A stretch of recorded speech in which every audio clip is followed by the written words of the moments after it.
बाहुबली एक महान योद्धा की कथा। बहुत समय पहले की बात है। माहिष्मति नामक एक विशाल राज्य था।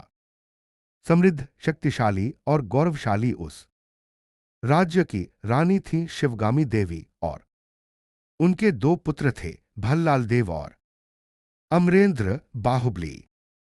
दोनों राजकुमारों को बचपन से ही युद्ध कला, नीति और धर्म की शिक्षा दी गई थी। लेकिन जहां भल्लाल देव के मन में सत्ता और लालच का भाव था, वहीं बाहुबली के हृदय में दयालुता और न्याय बसता था।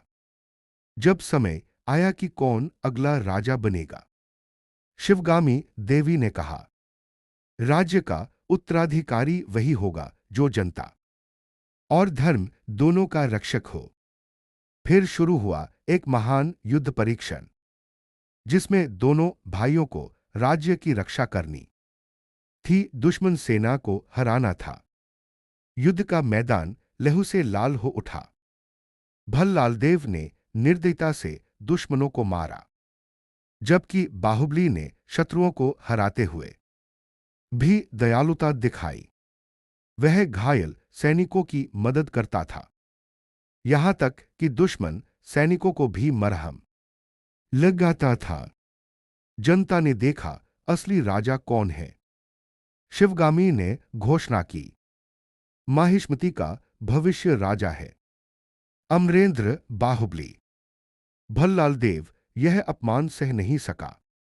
उसने अपने पिता बीजदेव के साथ मिलकर षड्यंत्र रचा। उन्होंने रानी शिवगामी को यह विश्वास दिलाया कि बाहुबली उनके खिलाफ बगावत करेगा। धीरे धीरे झूठ का जाल इतना मजबूत बुन दिया गया कि शिवगामी को भी शक होने लगा।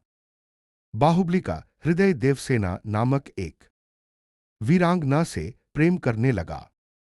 देवसेना निडर, आत्मसम्मानी और न्यायप्रिय थी। शिवगामी ने देवसेना का विवाह भल्लाल देव से तय किया, परंतु देवसेना ने साफ कहा, मैं उसी से विवाह करूंगी जो मेरे समान साहसी और सच्चा हो। और फिर उसने बाहुबली का हाथ थाम लिया। यह बात भल्लाल देव के दिल में आग की तरह जलने लगी। भल्लाल देव ने चाल चली। उसने देवसेना को कैद करा दिया और बाहुबली पर राजद्रोह का झूठा आरोप लगा दिया। शिवगामी ने क्रोधित होकर कहा, बाहुबली, अब तुम राज्य से निष्कासित हो।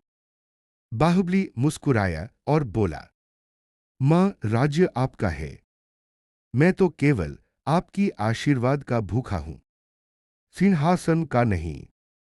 वह देवसेना के साथ महल छोड़ गया। भल्लाल देव को लगा कि जब तक बाहुबली जिंदा है, लोग उसे ही सच्चा राजा मानेंगे।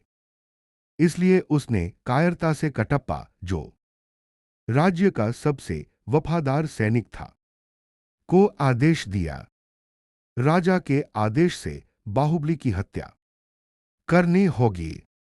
कटप्पा ने अपने धर्म और आदेश के बीच फंसा हुआ रात के अंधेरे में बाहुबली पर वार किया। बाहुबली ने केवल इतना कहा, कटप्पा, मैंने तुम्हें पिता समान माना था।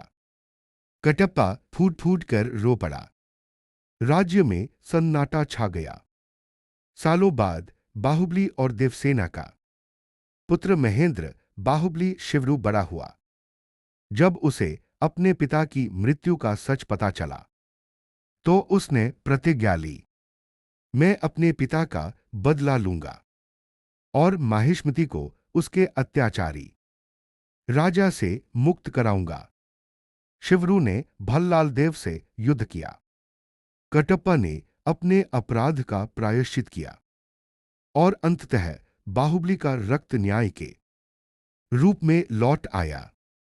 भल्लाल देव को हराया गया, देवसेना को मुक्त किया गया और माहिष्मति को फिर से न्याय मिला। देवसेना ने शिवगामी की चिता के सामने कहा, अन्याय चाहे कितना भी बलवान क्यों न हो, धर्म की ज्वाला उसे राख कर देती है। और इस तरह बाहुबली न केवल एक योद्धा बल्कि धर्म, प्रेम और त्याग का प्रतीक बन गया।